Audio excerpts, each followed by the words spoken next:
Good morning, everyone. How are you doing today? Michael Zuber, author of One Rental at a Time. And this is, of course, your Saturday live Q&A. We attempt to do this every Saturday at 8 a.m. Typically start off these discussions by reviewing questions I've collected through the week. Know that I hope to get through these questions in about 20 minutes. So if you would like to ask me a question, you could just leave a question in the comments, and I will either go the full hour or answer any and all questions that come up. And it will be kind of, whatever comes first. Most weeks we go about 40 to 45 minutes. And I'm happy to go that long or even the full 60. So get your questions ready. I will answer them in the order I receive them. And again, this is Michael Zuber, author of One Rental at a Time, and we're going to talk about real estate investing, and all of that good stuff. So first and foremost, if you watched my daily financial news at 7:30, you saw me struggle with my puppy, Jimbo. He is a Shih Tzu, and they have these little moments of just sheer energy. And wouldn't you know it, right now, he's already asleep down there. Going to be totally chill through this, but man, that was tough to do. But again, I'm committed to doing it at 7:30, so I did what I did. It's that was fun. All right, so on to the questions at hand. The first thing that comes up I want to talk about is Bay Area housing. If you've been watching my daily financial news for the last 3 or 4 months, at least a couple of times a week, we are talking about either a high-profile individual, maybe like Joe Rogan, Graham Stephan, or now we're talking about companies, right? With HP, Oracle, and many, many others leaving California and now leaving the Bay Area. So I am getting questions almost daily now about Bay Area housing. By now, if you've watched this channel, you know what I think about San Francisco. I think San Francisco's in for a decade of pain. It has just started. It is going to get worse. And I don't see much that can stop the pain in San Francisco. But the rest of the Bay Area, right? South Bay, North Bay, East Bay, that's a different discussion, right? But now we have to start understanding what could go wrong, right? The Bay Area housing market is unaffordable. If you've read my book, One Rental at a Time, you know I believe in the affordability index to protect investors. It's why I won't invest here. But owning here is a different conversation. And I think that ownership is going to be tested over the next couple of years and up to a decade. My thoughts as of right now is, at least in the short term, call the short term the next year, I think the Bay Area housing is relatively safe. I don't think it explodes higher, and I don't think it goes tremendously lower. Kind of middle of the road, maybe ups and downs. There's not enough housing for the people that want to live here. We do have some liquidity events, i.e. DoorDash, Airbnb, that just happened this week. So money is still flowing.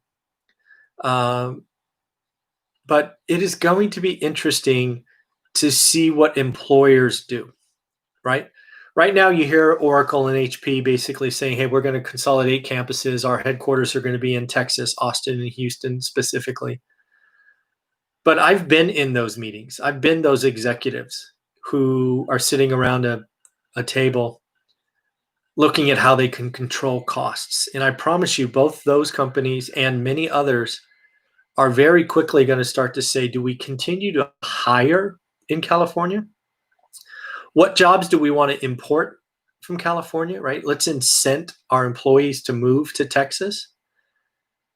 If this trend, it's already started, but if it picks up speed and we see, I don't know, 10% of jobs that used to be in Redwood City and Cupertino, that's where HP and Oracle were, go to Texas, or what they do is they eliminate California jobs and hire in Texas. That is absolutely a possibility.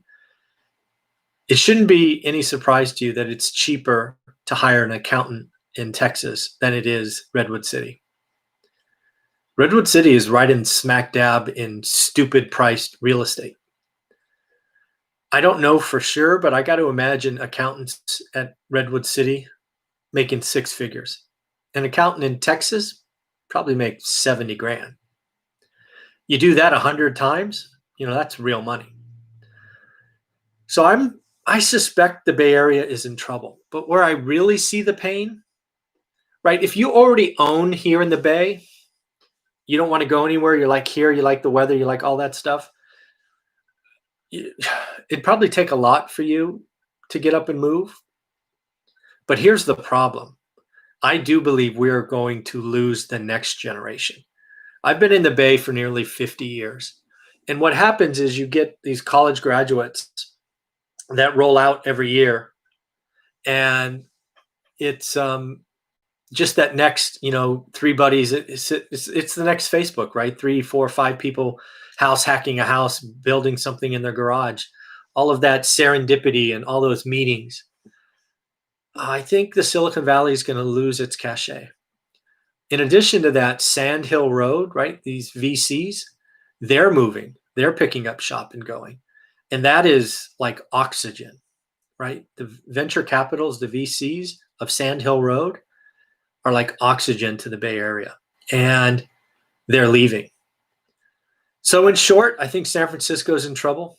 The greater Bay Area, we have to see this work from home. You can probably track U-Haul rates. That might be something fun to do, like Fremont to Vegas, Fremont to Austin. And what that will tell you is how many more people are leaving versus coming back. And I think the Bay Area is in trouble. It's not San Francisco trouble, right? San Francisco is kind of the collection of catastrophes. It's going to just be like a nuclear bomb went off in San Francisco. But the Bay Area is probably not going to be immune. So I see some pain in Bay Area housing. That's my opinion. So, and that goes for all of the Bay Area. I get asked all the time, what about San Jose? What about Campbell? What about Saratoga? It's all the same. It's all the same. I got a question that I thought was, I didn't actually know how to take. So if you don't know, one of the things I have for my goals this next 13 weeks, I think I'm in week 2, is to try to secure all of you some discounts, right? Once we got by 10,000 subscribers, which we just passed 13, so thank you. I thought I would start to use the weight of this subscriber and the growth to try to secure you some discounts from providers of real estate. So I got this question. Why discounts at Hemlane, Matt the Mortgage Guy, and Roofstock? When I read that, the first thing I thought of was, you're welcome. I mean, I didn't have to do that. I didn't have to make it publicly available. In fact, it probably would have been better for me if I put those discounts just in my course, right? So you have to spend $200 to get these discounts. So I got to tell you, I took that question and it maybe wasn't written that way, but I took it as a slap, at least a small slap. I'm like, wow, you ungrateful somebody. But here's the deal. Those first 3 are because I had relationships. I hope we have a lot more, but I need your help. Why Hemlane? Well, they interviewed me 3 or 4 years ago about what investors need from a property manager. So a lot of my needs and my reports went into the app. So that was an easy one. I basically said, hey, I gave you my time. Can you give our subscribers something? And now they're going to come on the channel every other week. So that's why Hemlane. And again, I'm very clear. I don't use it. I have a property manager, 200 units. I'm not the fit. But hey, if you want it, great. I save you 20%. Matt, the Mortgage Guy. I actually added him as an expert on Wednesdays. And just the other day, he said, hey, I'm getting phone calls from our videos. I said, great. I hope your phone's ringing. So I pressed him. I said, hey, what can you do for our audience? So he agreed to waive his $6.95 processing fee. If you don't want it, tell him you'll pay for it. I mean, I don't care. And then last, Roofstock. I've actually been to Roofstock's headquarters in Oakland. I've been on their podcast probably 4 times. I've interviewed them, I think, twice. So I called them up and said, hey, if people watch my stuff and they come to your channel, I want them to get some rewards. So they had me create some kind of link. So if you use that link, you can get $1,000. So in essence, I want to see the One Rental at a Time brand return things. So I'm connecting with people I know, i.e. Hemlane, Roofstock, Matt the mortgage guy. But I want more, and I need your help. So if you represent a firm and you want to talk about some discounts that can come to One Rental at a Time subscribers, let's talk. Send me a DM on Instagram or leave a comment. I have a goal to get 4 of these. So we got 3. I need to find another one. So that I don't know. Maybe I was just in a bad mood, but that comment kind of pissed me off a little bit. Next question. What if housing goes down? What if housing goes down 10%? And what if housing goes down in 2021 or 2022, 10%? Why buy now? Well, if you follow my course, you do the work, you do the math. And I've tried to do the math for you. I keep saying it. But one of the reasons that real estate will go down is because interest rates go up. So do the math. And it's pretty easy math. Pull up a mortgage calculator and do the following. Let's say you get a $200K loan. Let's just say. And at today's prevailing interest rate, that is some payment. Now let's assume that goes down 10%. Okay, now it's a $180K loan, but instead of 3%, you have a 5% loan. I am pretty sure that the payment of a smaller loan is more expensive. So if you follow One Rental at a Time, we play for cash flow. I don't know how many times I have to say this. I don't bet on appreciation. Yes, it happens. Yes, I take advantage of it when it's there. But if you're one of my students, you look at our spreadsheet that we talk about, appreciation is nowhere in there. So if you want to feel better about buying a house 10% cheaper, but pay more every month, go for it. That's not what I recommend. What we are seeing today is likely generational lows in interest rates. I am having more and more investors tell me they're getting rates at 3% or less. That is amazing. Let me just tell you, it's a lot easier to cash flow when you have a 3% mortgage than a 6.5% mortgage, which is where I started. So yes, could housing go down 10% sometime in the next decade? Sure, absolutely could. But it will do that because interest rates go up. Folks, people buy on payment. If you're one of my subscribers, you saw 2 charts from me I sent out like a week ago. If you were following all these young YouTube entertainers, they want you to look at spreadsheet or the graph 1, price to income. And if you look at the chart, it sort of shows 2008 and 2020 right about the same. And all these young YouTube entertainers are screaming, crash, crash, crash, crash. Well, I've been doing this 20 years. And price to income is an interesting metric, but it means absolutely nothing. It's income and payment. And you look at the same chart number 2 that I sent you. So you got to be a subscriber to get these charts. It goes like this for 2008, and we're right at average, 29.2%. We are not financially burdened. Even though the price is at the 08 peak, the payment is way below. So again, it's not going to happen. So watch those things. So again, do the math. Take my course, learn your market, do good work. This is a good question. Do I think a stimulus deal gets done? Well, the short answer to that question is yes. But I think what you're really asking me is, does a stimulus deal get done soon? Does a stimulus deal get done this year? And I got to tell you, let me just say this. I hope one gets done. I personally believe it should be around 500 or 600 billion. I think we should try to help the people who have been told they're non-essential and they need to stay home. I am not one to want to bail out the states. I don't like that. But we have too many people who are being told they can't work, and that's not their fault. And yes, we can blame the states, blame the governors, make all of those statements. They're all factual, but that's not their problem. They need money to pay the bills and feed their family. If you saw my talk yesterday, I was heartbroken to read that moms are stealing baby formula. All right, shoplifting baby formula. That's not good. This is America, for goodness sakes. So yes, I do believe we should give unemployment benefits. I don't care if it's between 300 and 600. It's only for the next 2 or 3 months, because we are going to get out of this and we're going to come roaring back. The GDP is going to be awesome, but we can't have people die and go to prison and steal the next 3 months. So I'm not a fan for the $1,200 check. I believe that money could be used elsewhere. I'm not a fan of airline aid. I think that is stupid.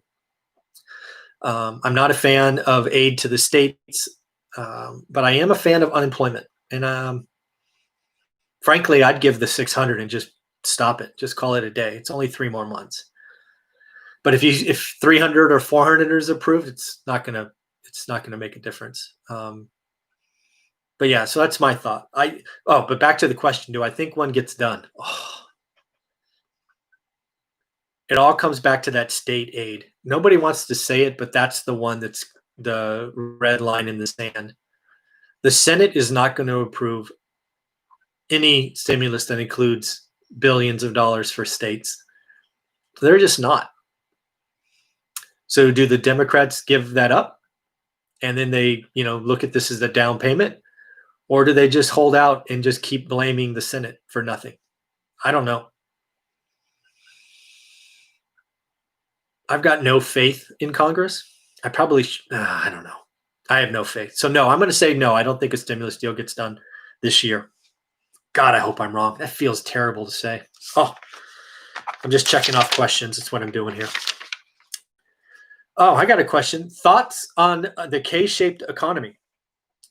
Well, first off, I think we started talking about a K-shaped economy when one of our subscribers, Ultimate Bargains, who I think, yep, there he is. He's on this with us. Brought it to my attention 7 or 8 months ago. So we called it early. The rest of the media is catching up. I'm glad they're watching our channel. I think the K-shaped economy is real. I think you see it all over the place. I've talked about Christmas shopping or holiday shopping. 40% are going to spend more. 30% are going to spend less. K-shaped economy. $1.2 trillion added to equity. K-shaped economy. If you own a house, you're at the top. You don't, you're on the bottom. Work from home. You can do it versus a service. I mean, it's all over the place. We are absolutely in a K-shaped economy. Hopefully something we all take from this is, this should not be seen as abnormal. We should do everything we can to make sure we're on top of the K going forward. I believe one of the best things you could do is own real estate, right? I always talk about getting to 4. I want to help you get to 4. If you do buy the course, make sure you join the community. It's called One Rental at a Time Works on Facebook. I actually go live with that team in about 41 minutes. But the community there is awesome. The community, one rental at a time, is positive, helpful, encouraging. We celebrate each other's wins. It's amazing. And I didn't appreciate that in the beginning. I used it as a place to consolidate questions and answers. But now the community is kicking in. To see students answer students' questions, to see students post wins, it's addicting. It's fun for me, and I know it's fun for the students who are congratulating each other. So do the work, join the community, and let's get to the next rental in 2021. So yes, I think the K-shaped economy is real. A couple more. Oh, here's one. What should I do with 50 grand? There's so many, that's the extent of the question. Like, what should I do with 50 grand? I'm going to assume the 50 grand is over and beyond your emergency fund. I have to make some assumptions because I don't have any details. Right. So let's assume it's over and beyond your emergency fund, which hopefully you've seen is important these days. Let's assume it's really money you can invest. So the first thing I would tell you to do is stick it in a bank and don't touch it. You've seen me have lots of conversations this last couple of weeks where I was trying to help you understand that having cash is okay. This market is one of low supply, and I think supply is coming. So what you need to be doing today is learning your market, focus, daily execution, and join the One Rental at a Time Works community. Because what you want to do is you want to get ready for more inventory. More inventory means more supply, obviously, but more options. And if you know your market, you're going to have the ability to make a deal. Today, it's tough. All these damn owner occupants keep bidding up prices. It won't be that way. I believe next selling season, which starts in like April, it's going to be awesome. But you got to get ready for it, and that's pretty important. So again, I would not be in a rush with the 50 grand.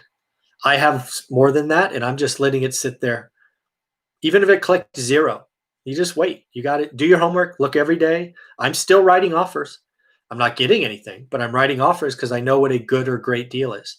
You just never know when you get a yes answer. I do believe you'll get a lot more yes answers next year if you're ready. Oh, kind of a tie into that question. I think I have two more. Why do you think supply comes in 2021? That's a fair question. That's absolutely a fair question. And the short answer is consumers are easy to predict if you watch them. Consumers can retreat only for so long. Only for so long, right? Look at our savings rate in March and April. We are not good at pulling back, restraining, sacrificing. We're just not. We're almost programmed, right? The rat race is real. We're programmed to spend, but we can retreat for a little while. So I believe 2020 was the year we retreated on the spring selling season. There are plenty of owners who would naturally want to move, upgrade, that didn't this year. I think that's going to be a massive inventory glut next year because, again, we're only going to have low interest rates for another year or two, in my opinion. I don't believe the Fed. So if you want to go take advantage of lifetime interest rates and move up, you could sell your house, get a bigger one. Your interest rate goes down 1.5 points and your payment's about equal. It's going to be a great year to trade up. That's what I think is going to happen. And when you're a trade up buyer, you have a sell and a purchase. So if you're in the real estate business, you're going to love next year. I think next year is going to be record transactions. And that was really the discussion with John Bird's Real Estate Consulting with Rick on Thursday. They're calling for appreciation, transactions. It's kind of all the stuff we've been talking about. It made me feel good to have an outside firm that's been doing this 20 years basically say, you're right. And I don't know if you caught it in that video, but they're talking about 8% appreciation next year. And I told them, no, I think it's going to be 10. And he's like, you might be right. We got to be conservative, but I think it'll be 10% nationally. And then the last question. I didn't want to put this first. I put this last. I got a question. Why should I buy your course? Well, first off, if you have a question, don't buy it. If the course should be self-evident. If you are ready to do the work, you want to take daily action, you want to join a community of like-minded individuals, it should be self-evident. It's $200. It's $199. If there is any question about the value, don't buy it. If you're not going to do the work, don't buy it. If you leave these questions, don't buy it, right? It is a remarkable value at twice the price. The community is worth that price easily. I'm adding another course or another section called Private Money by the end of the month. It is, it's the best investment you could make if you want to do buy and hold real estate. But if you're questioning it, don't buy it. It's not worth it. It should be an easy yes answer. No maybes allowed. If it's a maybe, don't buy it. If you don't want to work, don't buy it. I don't know what else to say. All right, now we can go to your questions. That was all of them. All right, I'm going to go all the way back to the beginning, and let's see what kind of questions we got. Oh, awesome. We got lots of interactions today. Good morning, People's Republic of California, I guess that is. You have 2 Shih Tzus? Yeah, they're wonderful. I had 2. We lost one. We lost Jordan a year and a half ago. If you go back to early videos on my channel, you'll see that I used to do walks, and that was my little one, Jordan. Jimbo doesn't like to walk, so he's an in-house dog. But yeah, Jordan was fun. Hewlett Packard moving to Texas. Yep, they're moving their HQ. Yeah, I used to work there. They're moving to Houston, Texas. It's basically the Compaq, right? They bought Compaq back with Carly Fiorina, whatever. They're basically taking their Compaq space, but of course they're doing it to save on taxes and all of those things as well. Startups of all types must have low overhead. Yep.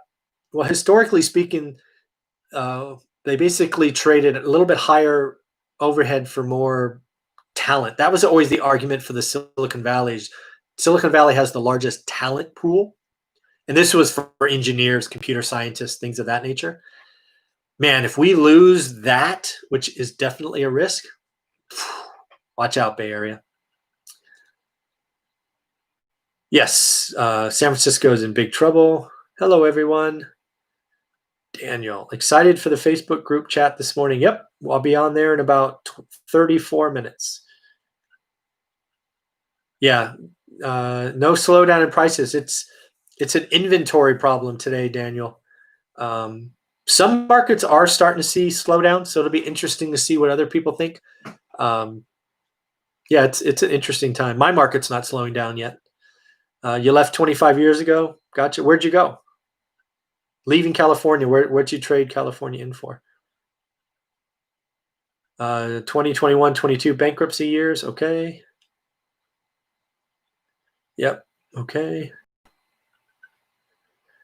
Debt service coverage ratio is most important metric. Good deal. Brace. Okay. All right. All right. Wow. Okay. Yep. By state workers. Yep. Whatever. My company is trying to hire a mid-level office person, 55. Okay. Basic computers, we can't find anyone auto parts somewhere else. Yeah. Yeah, the Bay Area, well, you'd have to live in a garage if you made 55 to 75 grand a year in the Bay Area. That's why they're going to Texas, and they're going to Nashville, and they're going out.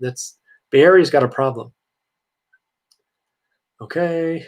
Wow, lots of different kind of comments today. All right. Yeah. Yeah, there's nothing like seeing the thrill of the lights going on when they cash their first profit. Yep. And they realize it's forever free. Yep, that's pretty cool. Damn owner occupants. Yeah, they make it so hard to do deals. What do we got here?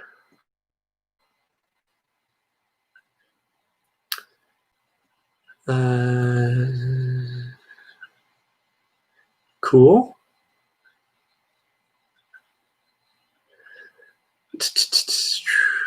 All right, yeah, but the Bay Area has a built-in bottom. Sure, it has a bottom, but is the bottom 1.4 for a house in Palo Alto?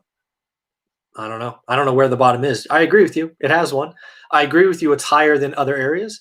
I agree that California, the Bay Area specifically, will always have a higher median price, but will the median price in the Bay Area always be 3 or 4x the rest of the country? I don't think so. Oh, here we go. Now we got a question. Hey, Michael, not sure if you have any thoughts on the CARES Act of pulling money out of your 401k. Thoughts, should we or shouldn't we not? So as I understand the CARES Act, you still pay income tax, which you would expect, but you're not paying the penalty. My question for you is, what's the return?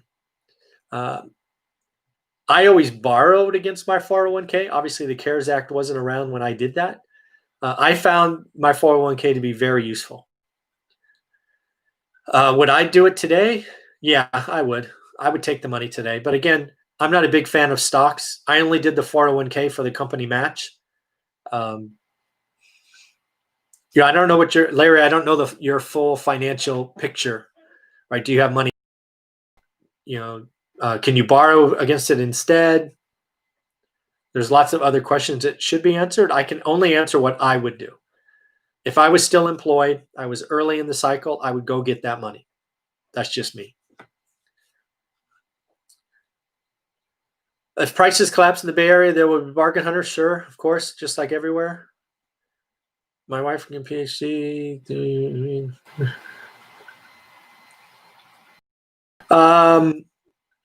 Adam, my wife is getting her PhD 3 or 4 years away from rental investing. Is it worth watching your? Again, one thing, Adam, I would say there is, if you really want to learn real estate investing, when you get good at it, you can find creative ways to do deals. So you're giving me a self-limiting belief that you can't buy for 3 or 4 years. I think that's crap, frankly. I think there's a deal of a decade around every year. I think 2021 could be very interesting. So I'm not sure I buy that. I can't buy anything for 3 or 4 years. What happens if the deal of the decade came across your plate in 18 months? Would you pass on it? Really? So I'm not sure I buy that. And then the other thing I would tell you is, let's just assume you're right. You can't buy for 4 years. I only think it takes about 6 months to learn a market. But remember what I am trying to teach in my course. I'm not trying to teach you a market. I always leave that to you. What I'm trying to teach you is the skill. So, Adam, I would tell you to spend 6 or 9 months learning the skill of learning a market, because that is what you want. I don't know of a better analogy. I hate using sports analogy. It's like a golf swing. The first time you pick up a club, it is terrible. But the more you practice, the more you get at it, you can finally get off the driving range and go to a course. That's what I teach. I teach you how to practice on the driving range and then go to a course. And as you know, there are golf courses in all 50 states, in all countries around the world. So once you learn the skill in 6 or 9 months, Adam, you can take that anywhere you want to go. Maybe your wife, after she gets her PhD, goes to a different state. Great, you already have the skill. So A, I don't like the limiting belief of 3 to 4 years, but B, even if I bought that, you need to learn a skill. Why wait 4 years to learn a skill? That's what I think there. Oh, move to Arizona. Oh, short move. Oh, moving to Budapest. Oh, wow, I've been there. Very crowded. If the house appraises higher than expected, aren't we compromised to offer since we offered what? If the house appraised higher than expected, aren't we compromised to offer since we offered more to be on the game, pending or hoping for lower? So what I think you're telling me is, you made an offer on a house that was listed at 200. You offered 220, hoping to wash everybody out. Then the appraisal came back at 220, but you were hoping the appraisal came back at 200. You're stuck. Right? One of the conditions in your offer was an appraisal condition. Well, guess what? The house appraised. You don't have that condition. You probably have other conditions, but I'm guessing your time is up. Typically, appraisal condition is the longest. But I'm just reading that, trying to guess. But if you tried to play the game, offer more, get a lower appraisal, force reduction, and lost, good thing interest rates are low. That's what I think about that.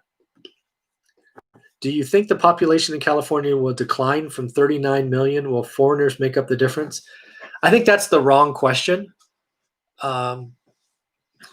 In California, the top 1%, so the top 400,000 people, pay 60% of the taxes.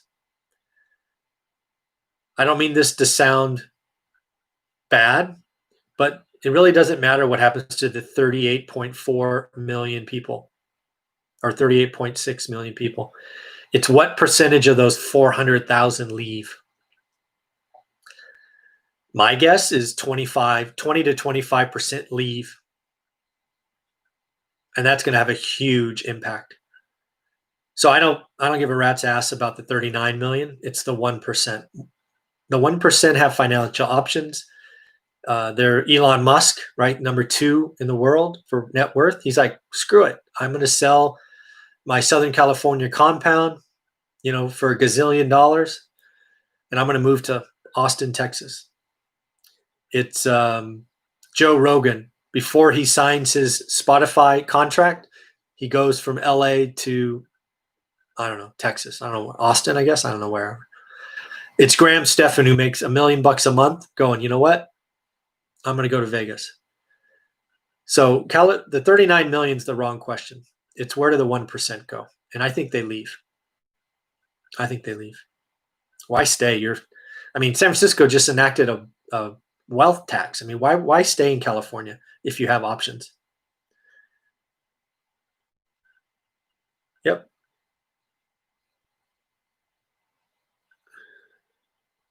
We sent you another message at 11:28. I don't know what that means.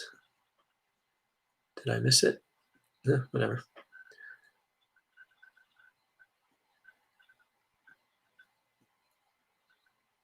Yeah, anyone with financial options should leave. Yep. Yeah, almost 90,000 people left San Francisco. I did a video on that. And again, San Francisco's going to be decimated. I just don't know how they're done. Yep, Ben Shapiro gone. Yep, Shapiro's gone. Yep. All right. Any other questions? I think I got them all. There was a lot I'm just not going to read because I don't want to go there.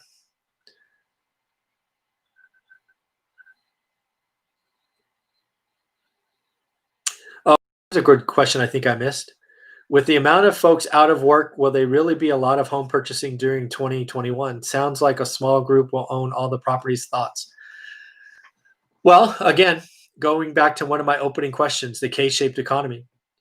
The economy is not that bad for the top of the K. Again, unemployment rate 6.7%, U3 is total garbage. Unemployment is probably 15 to 18% today. So I'm not in the camp of this freaking bullshit 6.7, things are getting better crap. Let's just call it 15%, just for easy math. That still means 85% of folks are working. And the ones that are working are saving a lot of money. So yes, we're going to have a ton of transactions next year. The average person's not good at saving and sacrificing long term. While it sucks, while it's horrible to say with food lines and food insecurity and people shoplifting baby formula and 15% unemployment, that's all horrific. All. But it's still 85% working. So yeah, we're going to see a lot of transactions next year. I have a sneaky suspicion next year will be record-breaking transactions. That's my prediction. And now it's recorded. You can all hold me to it.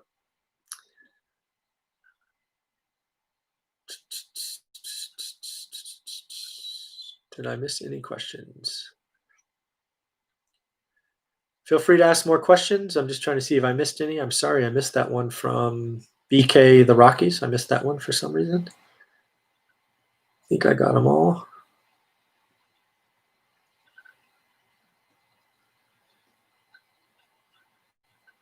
$2022 is my guess. Oh, CBD. Yep. Adam, thank you. I appreciate that. We got that recommendation about 30 days ago. It helps. It's CBD for the dog works. Yeah, it helps. Thank you. What are your prospects for Metro Atlanta area, particularly the suburbs? I don't know Atlanta at all. I could tell you in my interview from Thursday with Jonathan Twomley, who is a huge syndicator. He said Atlanta was the #1 market in the country. That's for apartments, but I'm sure housing is the same. What is U6 number now? From memory, Jeffrey, I think U6 is 12.6. It might be 12.9. I think it's 12.9.